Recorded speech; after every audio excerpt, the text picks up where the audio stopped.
कांग्रेस नेता राहुल गांधी द्वारा हरियाणा में बेरोजगारी का मुद्दा उठाने पर भाजपा नेता सैयद शहनवाज हुसैन ने पलटवार करते हुए कहा कि हरियाणा में लोगों को रोजगार के पर्याप्त अवसर मिलते हैं। इनमें दूसरे राज्यों से आने वाले लोग भी शामिल है। राज्य पक्षपात या रिश्वत पर काम नहीं करता और सबसे ज्यादा सरकारी नौकरियां हरियाणा में प्रदान की गई हैं। राहुल गांधी को हरियाणा को बदनाम करने की जरूरत नहीं है। उन्होंने कहा कि हरियाणा में खेल में आगे है, फौज में आगे है, उद्योगों और कृषि में अग्रणी है। यहाँ फैक्ट्रियां सबसे ज्यादा हैं, किसानी सबसे ज्यादा होती है। हरियाणा अपने लोगों को रोजगार देने के साथ बाहर के भी लोगों को रोजगार देता है। खर्ची और पर्ची से हरियाणा नहीं चलता। सरकारी रोजगार भी पिछले 10 सालों में सबसे ज्यादा हरियाणा में ही दिए गए। हरियाणा के भी कुछ लोग रोजगार के लिए अवैध रूप से बाहर जाते होंगे, लेकिन पूरे हरियाणा को बदनाम करना दुर्भाग्यपूर्ण है। इससे कांग्रेस पार्टी को चुनाव में बुरा नतीजा मिलेगा। कोई नफरत की राजनीति भारतीय जनता पार्टी नहीं करती। हम सबका साथ, सबका विकास, सबके विश्वास के रास्ते पे चलते हैं। नफरत और डर की राजनीति तो कांग्रेस करती है। कांग्रेस पार्टी लोगों को डरा रही है। वो कहते हैं कि मोहब्बत की दुकान खोल रहे हैं, लेकिन वो बाज़ार में नफरत ही बेच रहे हैं। हम लोग कहीं भी कोई घटना घटती है तो उस पर कार्रवाई होती है। कानून का राज स्थापित है। कोई भी व्यक्ति हो जो कानून को हाथ में लेगा, उसके खिलाफ कार्रवाई होगी। और इसी को लेकर जो हरियाणा में भी घटना हुई, उस पर भी कार्रवाई हुई है।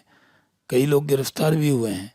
लेकिन राहुल गांधी इसको लेकर ट्वीट कर रहे हैं, भ्रम पैदा कर रहे हैं और नफरत की राजनीति कर रहे हैं। जो कानून बना हुआ है उस पर तो वो कोई कार्रवाई करती नहीं।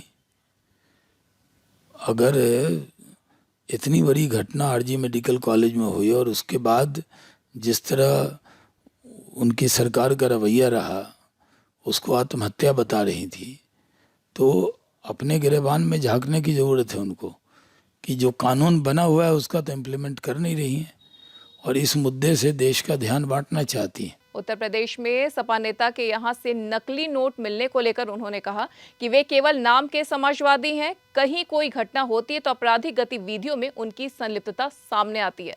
सपा के नेताओं के यहां इतना नोट कहां से आया, इसका उन्हें जवाब देना होगा।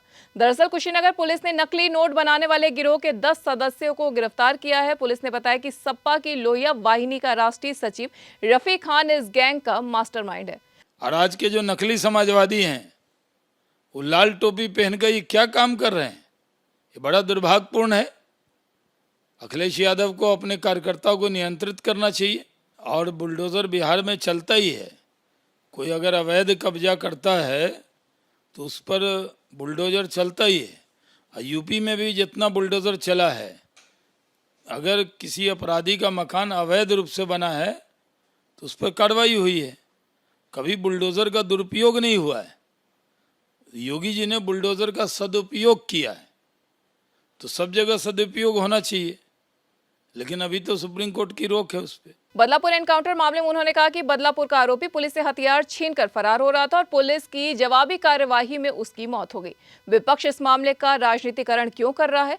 महाराष्ट्र के गृह मंत्री देवेंद्र फडणवीस पहले ही स्थिति स्पष्ट कर चुके हैं। जब पुलिस ने आत्मरक्षा में कार्रवाई की तो आरोपी मारा गया। इस पर राजनीति नहीं होनी चाहिए। एनवन लाइव की खास खबर।